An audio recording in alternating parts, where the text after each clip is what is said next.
अरिहंत सिद्ध सूर्योपाध्याय साधु सर्व अर्थ के प्रकाशी मंगली के उपकारी हैं। तिनको स्वरूप जान राग ते भई जो भक्ति काय को नवाए स्तुति को चारी है। धन धन तुम ही से काज सब आजु भय कर जोर बारंबार वंदना हमारी है। मंगल कल्याण सुख ऐसो हम चाहते हैं। हो मेरी ऐसी दशा जैसी तुम धारी है। हो मेरी ऐसी दशा जैसी तुम धारी है। हो मेरी ऐसी दशा जैसी तुम धारी है। हे भगवान, जैसी दशा आपने धारण की है वैसी ही दशा हमारी हो, हम सबकी हो, हम भी सुखी हों। इस पवित्र भाव के साथ हम कुछ चर्चा कर रहे हैं, साधना कर रहे हैं, आराधना कर रहे हैं, स्वाध्याय कर रहे हैं। आज का हम अपना विषय प्रारंभ करें उससे पहले एक प्रश्न है। आप सब रेडी है ना, प्रॉपर है ना? चलिए, प्रश्न यह है कि जो कुछ भी इनोवेशन हुए ना हमारे सामने, आप पिछले 40 सालों में चलिए, जो कुछ भी इनोवेशन हुआ है, कंप्यूटर आया है, माइक्रोसॉफ्ट आया है, गूगल आया है, एप्पल आया है, और प्रेजेंट में चैट जीपीटी, एआई, जो भी इनोवेशंस आप देख रहे हैं और भी फील्ड के, मैंने तो कुछ ही नाम लिए हैं, ये क्यों आए हैं, क्या होता है इससे? क्या होता है?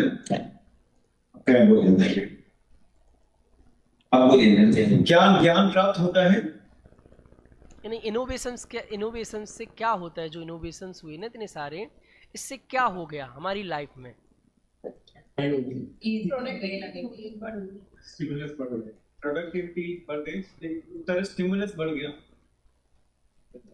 प्रोडक्टिविटी बढ़ गई, गुड। और क्या हो गया? क्या बोल रहे हैं? चीजों के बारे में पता करना आसान हो गया, एक जगह सारी इंफॉर्मेशन मिलने लगी। बहुत सुंदर। मतलब आपके कुछ और आंसर आ सकते हैं, और कोई बोले दो लोग तो फिर मैं इसको समराइज करूं। आनंद जी, क्या बोल रहे कृतिका जी? स्पीड अप हो गया है हर चीज। हर चीज स्पीड अप हो गया है, मतलब एफिशिएंसी भी बढ़ गई है। राइट, गुड, बहुत सुंदर। एफिशिएंसी बढ़ गई है, बहुत बढ़ गई है। पेन ड्राइव पे सब चीजें आ जाती है एकदम, सब कुछ अपना ये समझ लीजिए सब आ सकती है। चलिए, गुड, बहुत सुंदर। अब मैं इसको समराइज कर रहा हूँ। अब आपका माइक म्यूट कर लीजिएगा चाहे तो, डिस्टरबेंस नहीं हो तो। ये जो भी टेक्नोलॉजी आई है, जो भी इनोवेशंस आए हैं, इससे क्या हुआ कि मैं अभी लौकिक भाषा में ही बात कर रहा हूँ। एक 100 करोड़ का बिजनेस स्टार्ट करने में जो हमें 10 साल, 20 साल, 50 साल लग जाते थे, हजारों हजार लोगों की टीम लगती थी, वो आज 2 लोग मिलके एक ऑफिस में 2 लोग बैठते हैं और साल 2 साल कुछ नए आइडिया पर काम करते हैं, कुछ नया इनोवेशंस करते हैं, कोई आर्टिफिशियल इंटेलिजेंस लेके आ जाते हैं, और साल 2 साल में ही वो 1000 करोड़, लाख करोड़ तक की कंपनी बना ले जाते हैं। क्या हुआ? प्रोडक्टिविटी इतनी बढ़ गई, और वो जो व्यक्ति है वो बहुत अधिक निर्भर हो गया। जो भी इनोवेशंस हुए, इनकी वजह से व्यक्ति क्या हो गया कि जो भी ऑपरेशंस के काम थे, सपोज टैली आया, एक्सेल आया, तो अब इतनी काउंटिंग कौन याद रखे, कौन क्या कर रहा है, वो काम उसने संभाल लिया। दूसरी चीज़ें आई, सॉफ्टवेयर्स आए, वो काम उसने संभाल लिया, वो काम उसने संभाल लिया, वो काम उसने संभाल लिया, वो काम क्या उसने संभाल लिया। तो जो व्यक्ति था वो बिल्कुल निर्भर है, वो निर्भर होता गया, तो वो अपने पैशन पर, अपने आइडिया पर, मूल काम पर काम करता गया, अपने आप पर काम करता गया। एक कब कर पाया? जब इस टेक्नोलॉजी ने उसे इतना निर्भर किया तो वो इतना बड़ा काम कर पाया। यदि वो टेक्नोलॉजी निर्भर नहीं करती और वो उन्हीं डेली के ऑपरेशंस में लगा रहता, उन्हीं डेली के कामों में रजिस्टर पर सब चीज़ें नोट करते रहता, किसके लिया, किससे दिया, क्या किया, ये किया, तो कभी उतना बड़ा कर सकता था क्या? नहीं कर सकता था। तो टेक्नोलॉजी ने हमें बहुत हद तक निर्भर किया है, तब हम इतनी ग्रोथ ला पा रहे हैं, राइट? तो बिजनेस की दृष्टि से, लौकिक लाइफ की दृष्टि से ये ठीक है, बट अब अपन को बात करनी है अध्यात्म की दृष्टि से, कि यदि आपको आध्यात्मिक दृष्टि से ऊपर उठना है, आनंद की दृष्टि से ऊपर उठना है, सुख की दृष्टि से ऊपर आना है, आपको अपना आध्यात्मिक विकास करना है, तो इसके लिए भी जरूरी है कुछ ऐसे प्रिंसिपल, कुछ ऐसे इनोवेशंस जो आपको निर्भर करें। क्योंकि जब आप निर्भर होते हैं, जब आप कूल होते हैं एक्चुअल में, तभी आप आत्मा के अनुभव तक और सच्चे सुख तक पहुंच सकते हैं। तो आपको निर्भर करने वाला आज दूसरा प्रिंसिपल हम प्रारंभ कर रहे हैं, जिसका नाम है क्रम नियमित पर्याय। क्रमबद्ध पर्याय बोलो या क्रम नियमित पर्याय बोलो, एक ही शब्द है। उसकी चर्चा अपन यहाँ से प्रारंभ करते हैं कि दुनिया में जो भी द्रव्य है वो अनादि काल से है, इतना तो भरोसा है। जो भी वस्तु है, जो भी द्रव्य हैं, वो अनादि काल से हैं और स्वयं सिद्ध हैं। स्वयं सिद्ध है मतलब उसे किसी ने बनाया नहीं है, और अनंत काल तक वो जैसा है वैसा ही रहने वाला है। इतनी बात स्पष्ट हो गई क्या? फिर से बोलता हूं, इस दुनिया में जो भी द्रव्य हैं वो अनादि काल से है। दूसरी बात बोली, स्वयं सिद्ध है। स्वयं सिद्ध है मतलब अपने आप से है, उसका वजूद, उसका अस्तित्व अपने आप से है, किसी दूसरे से नहीं है। और अनंत काल तक वो सदा हमेशा जैसा है वैसा ही स्वयं से रहने वाला है, किसी दूसरे की कृपा से रहने वाला नहीं है। इसको थोड़ा सा और सरल करते हैं, जीव सदा ही जीव ही रहेंगे, जीव कभी भी अजीब नहीं होंगे। कितने इनोवेशंस होते जाएं दुनिया में, कुछ भी ऊपर नीचे हो जाए, पर जीव कभी अजीब नहीं होगा, अजीब कभी जीव नहीं होगा। जड़ भी जड़ ही सदा रहेंगे, चेतन रूप नहीं होंगे। इतनी बात पहले क्लियर हुई द्रव्यों संबंधी। फिर अपन आगे करते हैं। द्रव्य रूप से यह निश्चित है, उसमें अदला बदली कभी नहीं होती है। अदला बदली मतलब जीव बदलता है, जीव के अनंत गुण बदलते हैं, उसके प्रति समय की अनंत पर्यायें होती हैं एक द्रव्य की, पर वो बदलते बदलते ऐसा नहीं बदल जाता है कि जीव अजीब हो जाए। जैसे अरिहंत जी, आप बदल रहे कि नहीं बदल रहे? भाई आज से 10 साल पहले देखते तो अरिहंत जी कुछ दूसरे थे, 20 साल पहले देखते तो और बिल्कुल दूसरे थे, जब बाल्यावस्था में देखते तो और दूसरे थे। तब में और अब में कितना डिफरेंस है, कितने बदल गए। तो मैं कह रहा हूं कि अरिहंत जी इतने बदल गए, तो नयन जी क्या अरिहंत जी से बदल के नयन जी हो गए क्या? इतने बदल रहे, हर समय बदल रहे, तो क्या अरिहंत जी बदल के नयन जी हो गए क्या? अरहंत जी विक्रम जी हो गए क्या? बदल रहे ना, ये तो इतने बदल रहे। तो कहा प्रत्येक वस्तु बदल रही है, पर वो अपनी सीमा में ही बदल रही है। वो अपनी सीमा को तोड़कर दूसरे द्रव्य रूप नहीं हो रही है। तो अदला बदली कभी नहीं हो रही है, कभी नहीं हो सकती है। द्रव्य द्रव्य रूप से बदलता है, वैसे ही पर्याय रूप से भी प्रतिपल बदलता है। मैंने कुछ गलत बोल दिया, आपका ध्यान नहीं गया। द्रव्य द्रव्य रूप से कभी नहीं बदलता है, द्रव्य पर्याय रूप से बदलता है। द्रव्य का द्रव्य रूप से बदलना मतलब जीव द्रव्य अजीव हो गया। तो द्रव्य द्रव्य रूप से कभी नहीं बदलता, पर द्रव्य पर्याय रूप से प्रति समय बदलता है। इतना समझ में आया कि नहीं आया? इसमें कोई डाउट किसी को? जो दो बातें बोली मैंने, द्रव्य द्रव्य रूप से कभी नहीं बदलता, अपने मूल स्वभाव से कभी नहीं बदलता है, पर वही द्रव्य पर्याय स्वभाव से प्रतिपल बदल रहा है। तो नहीं बदलना भी है और बदलना भी है। ये दो बातें समझ में आई क्या? पहले कौन रिपीट कर सकता है जो दो बातें मैंने बोली? नहीं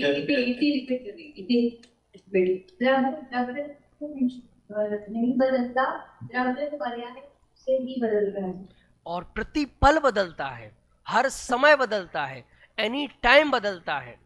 किस दृष्टि से? पर्याय रूप से। तो अपन इसे सरल रूप से कह सकते हैं, द्रव्य अपरिणामी है और पर्याय दृष्टि से वही द्रव्य परिणामी है। समझ में आया? द्रव्य द्रव्य दृष्टि से जब उसे द्रव्य रूप से देखते हैं, द्रव्य के पॉइंट ऑफ व्यू से देखते हैं, तो द्रव्य अपरिणामी है, कभी नहीं बदलता है।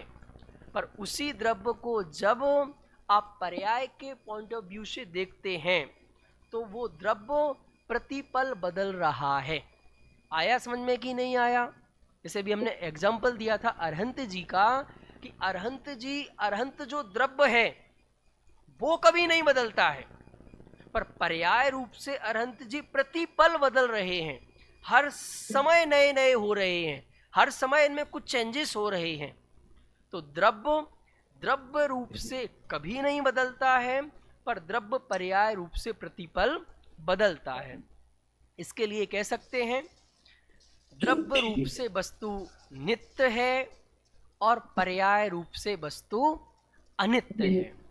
अब ये जो पर्यायों के परिवर्तन की बात है, तो देखो अब हमारा दिमाग कहाँ चलता है कि भाई मैं द्रव्य रूप से तो नहीं बदल सकता हूँ, क्लियर, पर मेरी जो पर्यायें हो रही हैं वो तो मैं बदल सकता हूँ।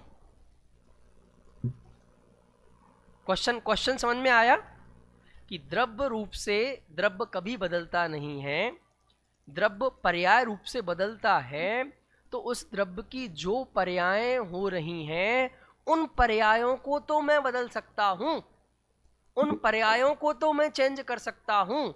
उस द्रव्य की जो जो पर्यायें होंगी वो मेरे अनुसार होंगी। ऐसा है ना? मैं जैसा चाहूंगा उनका परिणमन वैसा होगा। आप कोई भी द्रव्य ले लीजिएगा, तो कह रहे हैं कि पर्यायें क्रम नियमित हैं।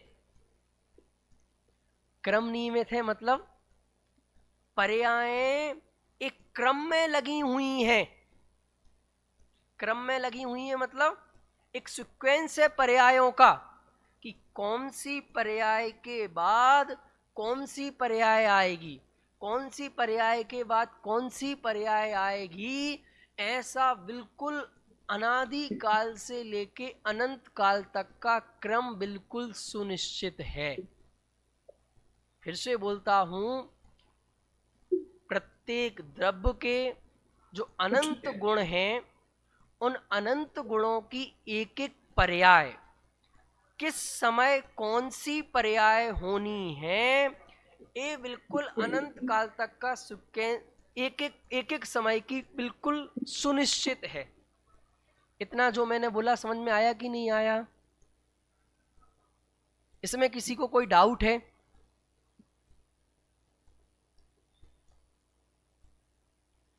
मेरी बात आप तक पहुंच पा रही है कि नहीं पहुंच पा रही है? जी समझ में आ गया समझ में? जी। अब जब मैंने जैसे ही ये बात बोली तो हमारे सबके कान खड़े हो गए, हाथ खड़े हो गए। क्या बात कर रहे हो कि एक एक पर्याय हमारी सुनिश्चित है, तो फिर हमारे हाथ में क्या रह जाएगा? मैं क्या करूंगा? अरे सुनिश्चित है ना, तो जो होगा वो करोगे तो आप ही, उसके कर्ता तो आप ही हो, पर उसके फेर फार करता नहीं हो। क्या बोला? आप में जो भी परिणमन होगा, आपकी जो भी पर्यायें होंगी, वो उसके कर्ता आप ही हो, पर आप उसके फेर फार करता नहीं हो। तो अब हमें क्या मिल गया?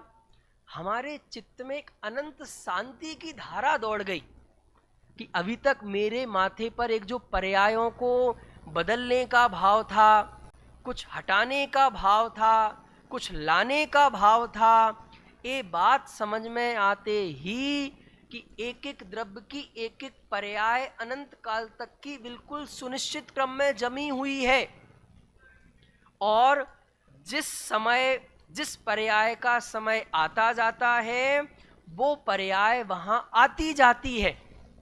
जैसे अभी हम 26 साल के हैं, तो 26 साल के बाद और थोड़ा सा एग्जाम्पल ले लेते, और सरल एग्जाम्पल लेते हैं। आज कौन सा डे है? कौन सा डे है आज? आप म्यूट हैं इसलिए आपकी आवाज नहीं आ रही है। सबके भैरव नहीं, डे पूछ रहा हूं मैं। Day Sunday, Monday. आज कौन सा डे है? मंडे। अब कल की चिंता है क्या हमें? कल क्या आएगा? कल क्या आएगा? इसके लिए क्या करना है हमें कल ट्यूसडे लाने के लिए? कोई पूजा करनी होगी? ना ना ना ना, आज तो संडे मंडे हो गया, और तो अपन तो अभी आज मंडे पे खड़े हैं, सैटरडे पर फ्राइडे पे खड़े हो। फ्राइडे आज समझो, आज फ्राइडे है और कल हमें इंडिया जाना है, हमारी फ्लाइट है, सैटरडे संडे की छुट्टी है। तो अब आज फ्राइडे है, कल सैटरडे लाने के लिए हमें क्या करना है?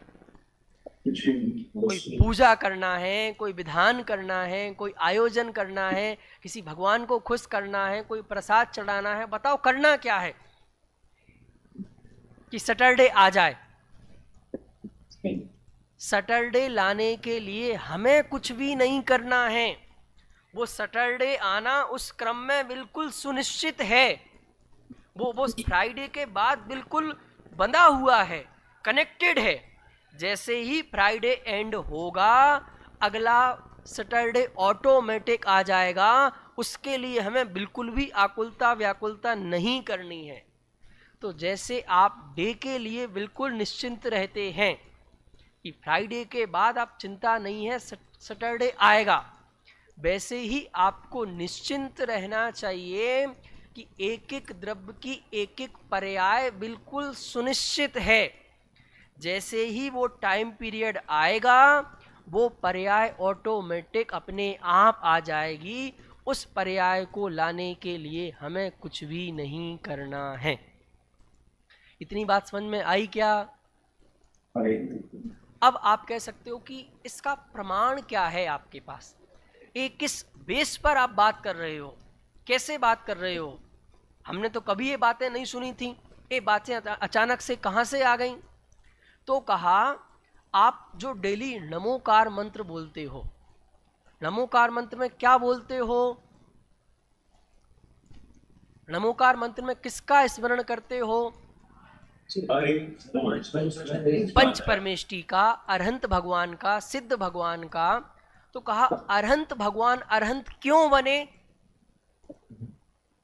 अरहंत भगवान में क्या ऐसी दिव्यता, क्या ऐसा अलग प्रकट हो गया जो अरहंत हो गए?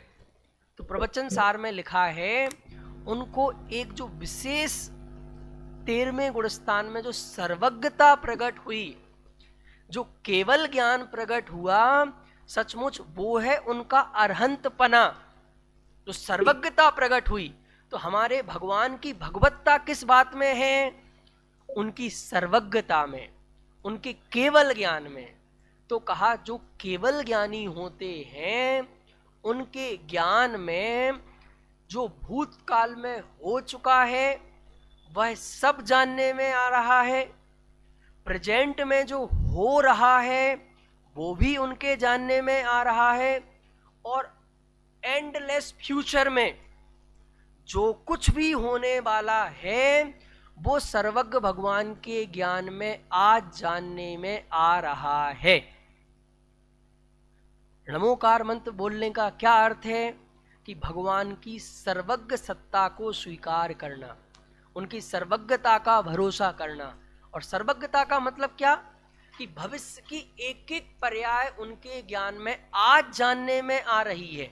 अब भगवान के जानने में भविष्य आ रहा है, इसलिए भविष्य नक्की नहीं है। भविष्य ऑलरेडी नक्की है, इसलिए भगवान के ज्ञान में जानने में आ रहा है। इसको कोई रिपीट कर सकता है जो बात मैंने बोली? भविष्य भगवान के ज्ञान में जानने में आ रहा है, भविष्य इसलिए सुनिश्चित नहीं है, भविष्य तो ऑलरेडी अनादि काल से सुनिश्चित ही है, इसीलिए भगवान के ज्ञान में जानने में आ रहा है। इतनी बात समझ में आई कि नहीं आई?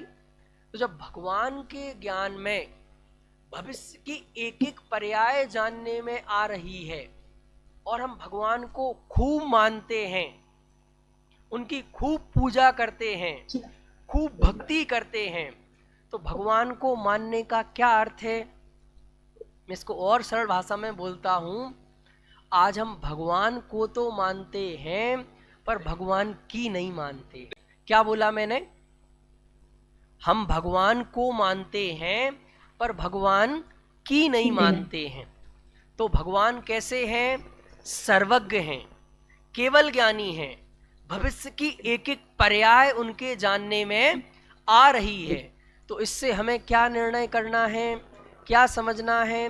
कि अभी मेरे चित्त में जो भविष्य को लेके आकुलता व्याकुलता मची हुई है, क्या होगा, क्या होगा, क्या होगा, क्या होगा, क्या होगा। कहा जब तक आपके चित्त में आकुलता व्याकुलता है तब तक आप सुखी नहीं हो सकते हो। सुखी होने की पहली शर्त है कि आपको अपने चित्त की आकुलता व्याकुलता खत्म करनी पड़ेगी। और सचमुच जगत की सारी पर्यायें बिल्कुल सुनिश्चित क्रम में ही होंगी, उनको कोई बिल्कुल भी बदल नहीं सकता है। फिर प्रश्न खड़ा होता है, तो कौन करेगा इन पर्यायों को? कौन करेगा? तो समय सार में 47 शक्तियों की चर्चा आई है। उन 47 शक्तियों में 6 शक्तियां आई हैं, वो 6 शक्तियों से सारा परिणमन होता है। किसी ने सुन रखे हैं वो नाम? 6 शक्तियां कौन कौन सी हैं? भाभी ने सुन रखी हैं, आरती भाभी ने। 47 शक्तियां याद हैं, पर अभी 47 नहीं, 47 में कोई 6 शक्तियां ऐसी हैं जो 6 द्रव्यों में पाई जाती हैं और उन शक्तियों से काम होता है। वो 6 शक्तियों के नाम बताना है। हाँ,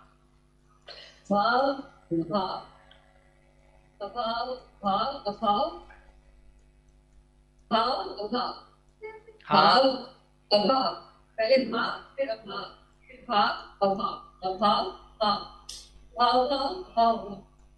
चलिए आया समझ में कुछ? पहले तो अभी अपन ने जितनी बात की उसमें से कोई किसी का प्रश्न है क्या? फिर तो अपन इस पे आगे चलें, अभी तो क्या कंटिन्यू में ही बोलता जा रहा हूँ। तो मेरा प्रश्न है कि आपको इसमें जो बात मैंने बोली कि एक एक पर्याय बिल्कुल सुनिश्चित है, प्रत्येक द्रव्य की एक एक समय की एक एक पर्याय बिल्कुल सुनिश्चित है, वो किस उपादान से होगी, किस निमित्त से होगी, उसका निमित्त भी सुनिश्चित है, उसके लिए कैसे भाव होंगे वो भी सुनिश्चित है। देखो अभी हम क्या समझते हैं, अभी हमें ऐसा लगता है कि पर्याय सुनिश्चित है, सिर्फ पर्याय सुनिश्चित नहीं है, उसका सारा प्रोसेस भी सुनिश्चित है। देखो एक एग्जांपल देता हूं तो समझ में आएगा कि रावण का मरना सुनिश्चित है, तो सिर्फ रावण का मरना ही निश्चित नहीं है, सीता का जंगल जाना भी निश्चित है। वो कैकेयी के जो वर मांगे वो सुनिश्चित है, राजा दशरथ की वैसी बुद्धि चली उनको वहां भेजना वो भी सुनिश्चित है, भरत का राजा बनना वो भी सुनिश्चित है। तो एक एक पर्याय, एक एक परिणमन, उसके सारे निमित्त, उसकी सारी योग्यताएं, उसके सारे उपादान भी सुनिश्चित हैं। इतनी बात क्लियर हुई कि नहीं हुई? आपका कोई जवाब नहीं आ रहा है? हो गई, सुनिश्चित हो गई। तो अब इसका रिजल्ट क्या है?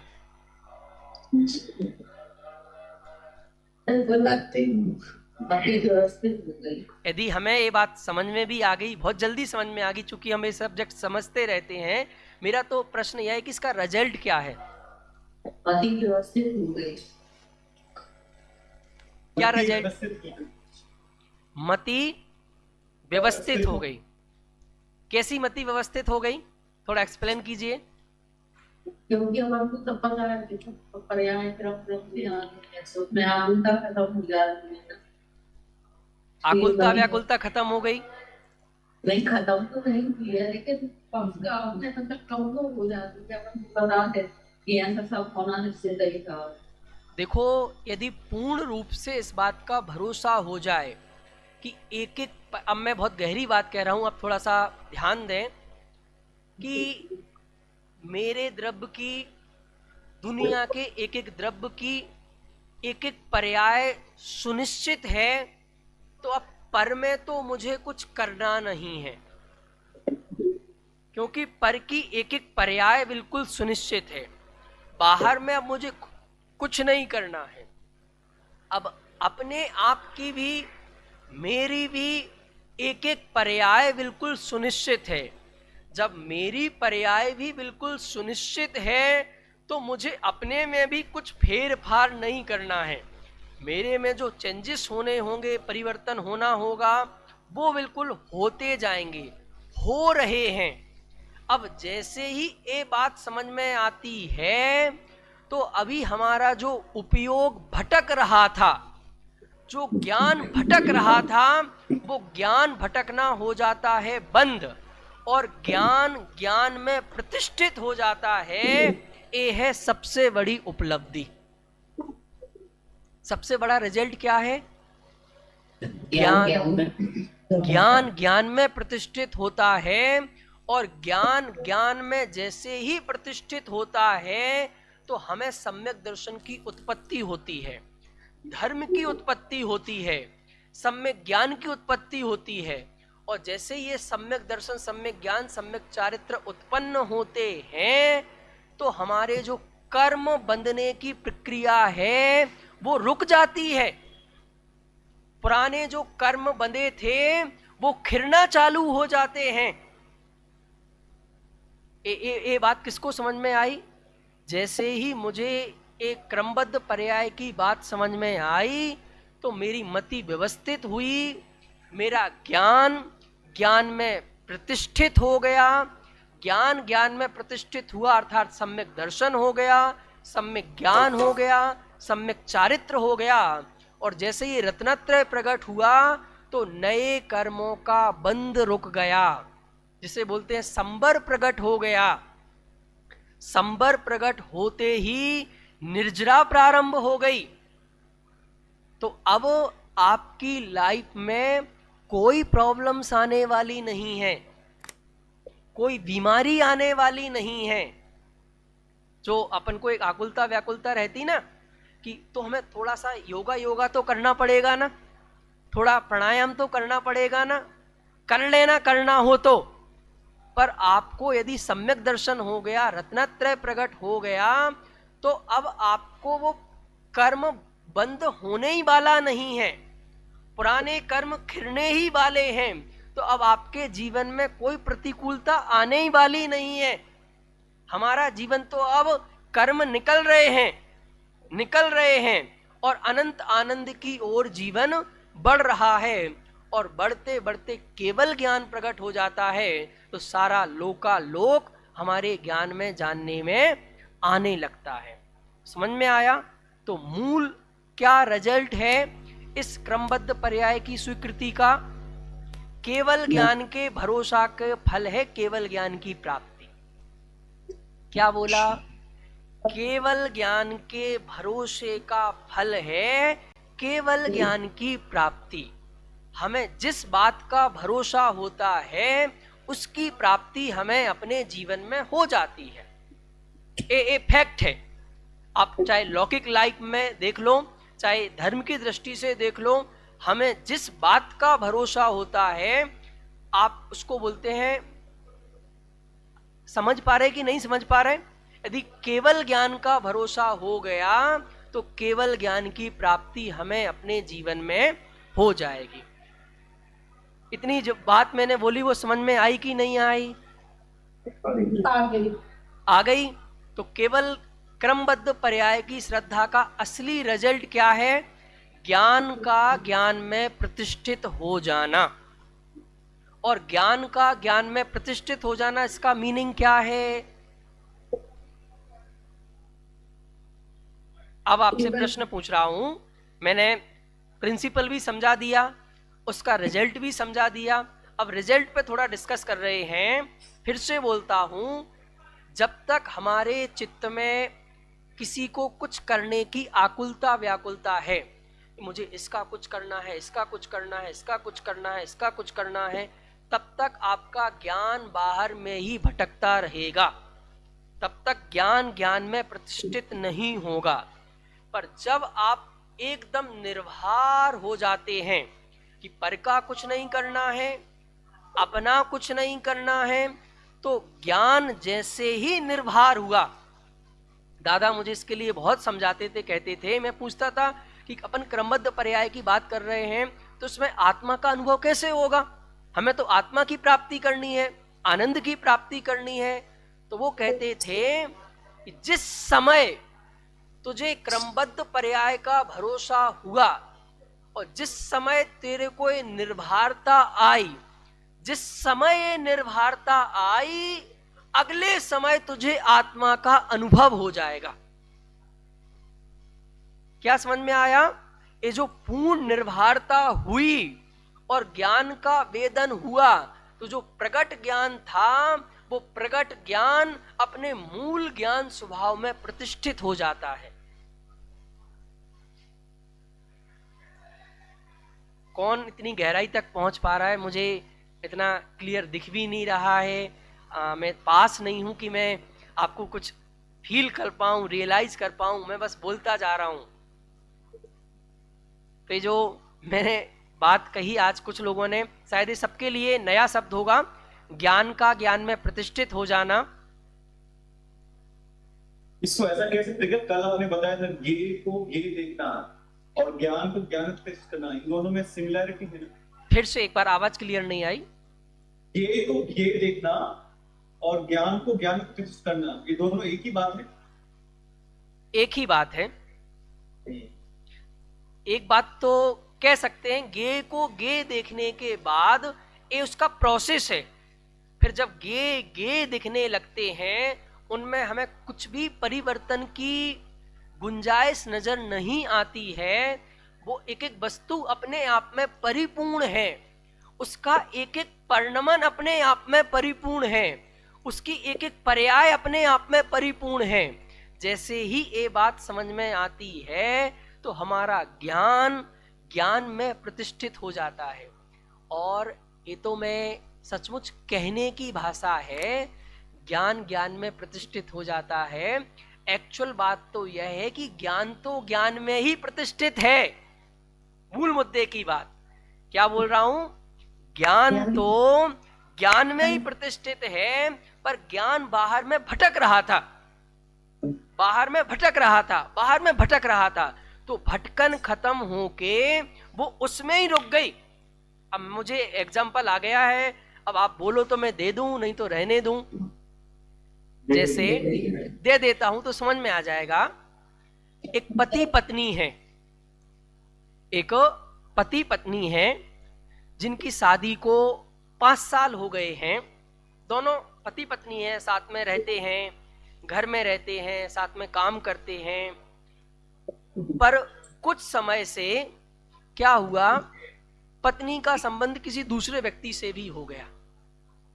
तो जैसे ही पत्नी का संबंध किसी दूसरे व्यक्ति से हुआ, दोनों साथ में रहते हैं, पति पत्नी साथ रह रहे, पर पत्नी का संबंध किसी दूसरे से हो गया, तो अब क्या खड़ा हो गया, अब डिस्टरबेंस खड़ी हो गई, अब परिवार में खलन स्टार्ट हो गया। वापिस दोनों की बात पता चली, समझ में आई कि नहीं ये गलत है, यदि ये चीज चलेगी तो हमारा परिवार नहीं चल पाएगा, हमारी रिलेशनशिप नहीं चल पाएगी। तो अब हमें वो रिलेशनशिप जो हम बाहर में भटक रहे थे, वो भटकन हमें खत्म करनी है, हमें अपने पास आना है। तो उस पति पत्नी को वापस से करने के लिए क्या करना है, वो तो ऑलरेडी पति पत्नी थे, एक जो बीच में गैप क्रिएट हो गया था, बस उसे दूर करना है कि बाहर में मेरा कोई संबंध नहीं है। पति को समझना है कि अब इसका बाहर से कोई संबंध नहीं है, पत्नी को अपने बाहर के संबंध खत्म करने हैं। वैसे ही अनादि काल से ज्ञान ज्ञान में ही है, ज्ञान ज्ञान के साथ ही है, पर ज्ञान ने अपना पर के साथ कुछ संबंध स्थापित कर लिया था कि मुझे पर में कुछ करना है, बदलना है, घटाना है, बढ़ाना है। फिर पता चला कि पर की सारी पर्यायें सुनिश्चित हैं, तुम्हें उसमें कुछ भी नहीं करना है, तुम्हारे करने से उसमें कुछ भी नहीं होता है। जब ये बात पता चली तो ज्ञान वापस से ज्ञान में प्रतिष्ठित हो गया, और ज्ञान का ज्ञान में प्रतिष्ठित हो जाना ये सचमुच में क्रमबद्ध पर्याय का रिजल्ट है। आया समझ में कि नहीं आया? मतलब निर्भर हो जाना, आकुलता व्याकुलता खत्म हो जाना, हमारा चित्त बिल्कुल कूल हो जाना, बिल्कुल रिलैक्स हो जाना कि मुझे किसी की चिंता नहीं है। फिर आप कहेंगे कि नहीं नहीं भाई साहब, मेरे किए तो कुछ होता ही नहीं है, मेरे किए तो कुछ होता ही नहीं है, जब तक मैं कुछ करूं नहीं, मैं ऑफिस जाऊं नहीं। ये हमारा एक भ्रम है।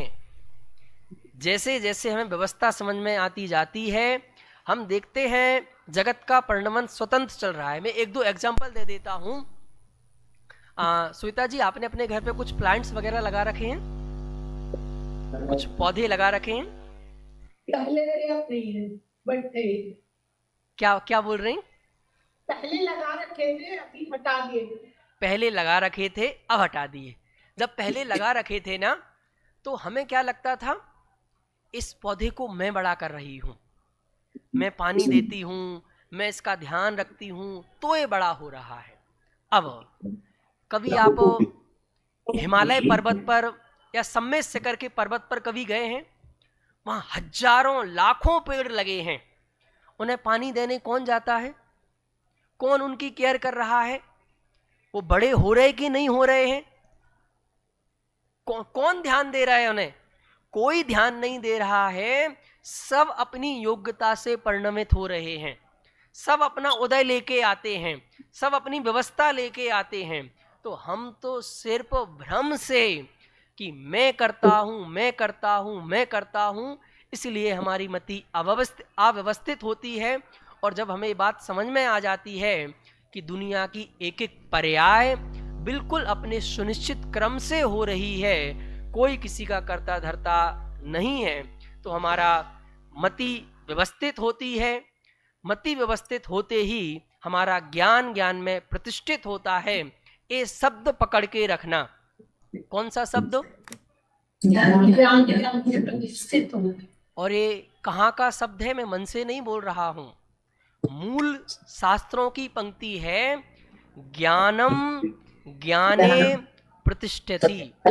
किसने सुनी मुझे पता नहीं, जिसने सुनी होगी वो सौभाग्यशाली जीव है। ज्ञानम ज्ञाने प्रतिष्ठति, ज्ञान का ज्ञान में प्रतिष्ठित हो जाना, ये सचमुच में क्रमबद्ध पर्याय का रिजल्ट है। आया, अपना टाइम पूरा हो गया है। कोई क्वेश्चन हो तो आप पूछ सकते हैं। इसकी जो और डिटेल चर्चा है वो अपन कल करेंगे। आपने एक प्लांट का एग्जांपल दिया था, तो वो बाहर पे तो उसे बारिश सब मिल रही है, यहाँ पे नहीं मिल रही है ना, तो निमित्त तो चाहिए उससे। हाँ बिल्कुल, उसको निमित्त चाहिए। उसका निमित्त मैं ही हूँ, मैं ही पानी डालूंगा। पर उस समय हमें इस बात का भरोसा रहना चाहिए कि मेरे पानी डालने से जिंदा नहीं है, ये अपनी योग्यता से जिंदा है, और उस योग्यता को पानी का निमित्त चाहिए। तो मैं सिर्फ और सिर्फ उसमें सहयोगी हूं, और ये पानी देना भी मेरे उसमें सुनिश्चित था। उसके में पानी लेने की पर्याय सुनिश्चित थी। समझ में आ रहा है? उस द्रव्य की कि उसको इस टाइम पर पानी मिलेगा, ऐसी एक पर्याय सुनिश्चित थी। और मेरे द्रव्य में भी एक पर्याय ऐसी थी कि मुझे इस टाइम पर इसको पानी डालना है। तो वो टाइम पीरियड आया, उसका टाइम पीरियड आया, उसमें लेने वाला टाइम पीरियड आया, मेरा देने वाला टाइम पीरियड आया। तो मैंने उसको पानी डाल दिया, पर मेरे पानी डालने से वो जिंदा नहीं है, वो अपनी योग्यता से जिंदा है। फिर उसे पानी मिलना था, तो मैं उसमें निमित्त बन गया। मैं उसका सिर्फ निमित्त हूं, मैं उसका कर्ता नहीं हूं। इतना समझना है बस। क्या समझना है विक्रम जी? मैं उसमें निमित्त हूं, मैं उसका कर्ता नहीं हूं। आया समझ में? चलिए, और कोई प्रश्न? मैं बोला अगर सब सुनिश्चित है तो फिर मेहनत ही मत करो, तब तो ऐसे ही हो जाएगा। बहुत सुंदर। देखिएगा, मेहनत भी सुनिश्चित है।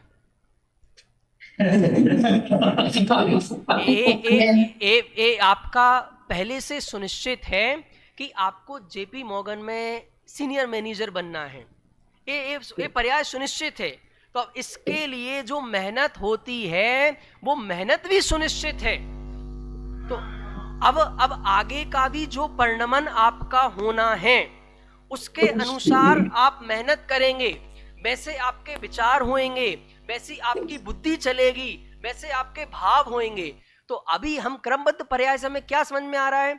जो भविष्य को लेके हमारे चित्त में आकुलता व्याकुलता है, वो आकुलता व्याकुलता कम करना इस प्रिंसिपल का उद्देश्य है। मेहनत नहीं करें, हम पुरुषार्थ नहीं करें, ये इसका अभिप्राय नहीं है। आपसे जो मेहनत होनी है वो होके रहेगी, दुनिया की कोई ताकत उसे रोक नहीं सकती है। जो पर्याय जो परिणमन होनी है वो होके रहेगी।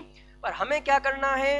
हमें आकुलता व्याकुलता नहीं करनी है, हमें कूल रहना है।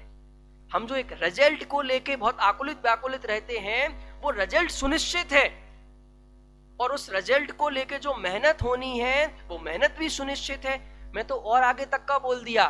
आपके विचार कैसे आएंगे, आपके भाव कैसे आएंगे, आपके थॉट कैसे आएंगे, वो ऑटोमेटिक आ जाते हैं। तो कभी कभी हम आनंद जी बहुत लंबी मीटिंग में बैठे हैं और कुछ चीज पर डिस्कस करते हैं, उसका सॉल्यूशन नहीं निकलता है, और फिर होता क्या है कि हम घर आते हैं, वॉशरूम में जाते हैं, टॉयलेट सीट पर बैठते हैं, और जब करना हमें कोई दूसरा काम होता है, और बात कोई दूसरा काम करना होता है और सॉल्यूशन तब आ जाते हैं। तो क्या क्या क्या हुआ कि भाई वो सॉल्यूशन उस टाइम पे नहीं आना था, वो सॉल्यूशन उस टाइम पे ही आना था, तो वो उस टाइम पे ही आता है। तो हमारे एक एक परिणमन बिल्कुल सुनिश्चित है, इसीलिए हमें आकुलित व्याकुलित नहीं होना है। तो हमें आकुलता व्याकुलता से बचाने के लिए, कूल रहने के लिए प्रिंसिपल है। चलिए टाइम बहुत हो गया है, चर्चा अपन मेरा एक क्वेश्चन, हाँ हाँ एक प्रश्न तो जो आपने बोला कि हमें उसका कर्ता नहीं मानना है, हम अपने आप को निमित्त बोल सकते हैं, हाँ तो निमित्त मानेंगे तो उसमें मिथ्यात्व का दोष नहीं आएगा क्या? नहीं, निमित्त मानने में मिथ्यात्व का दोष नहीं है। देखो कोई भी काम हो रहा है तो दो द्रव्यों से उसमें निमित्त नैमित्तिक संबंध होता है। जब आप में कोई काम होता है तो दूसरा कोई निमित्त होता है, दूसरे में कोई काम होता है तो आप निमित्त हैं। तो पर एक्चुअल में निमित्त का कोई बहुत बड़ा योगदान नहीं है, इसलिए निमित्त के गीत नहीं गाए जाते हैं। समझ में आया? निमित्त के गीत नहीं गाना है, निमित्त करता ही नहीं है, वो सहयोगी था और निमित्त भी सुनिश्चित है। जब उस कार्य में वैसे कार्य होने की योग्यता आई तो उसमें आप सहज निमित्त बन गए। तो आप बुद्धिपूर्वक नहीं बने, वो भी सहज था, वो भी सुनिश्चित था। इसलिए हमें उस बात का अहंकार नहीं करना है, उसकी कसाएं नहीं पालनी है, निमित्त बनने की भी आकुलता व्याकुलता नहीं करनी है। जब सामने वाली वस्तु में योग्यता आ जाती है, उसका टाइम आ जाता है, तो आप सहज ही निमित्त बन जाते हैं। चलिए इतनी बात अपन ने की, बाकी की चर्चा अपन कल करेंगे।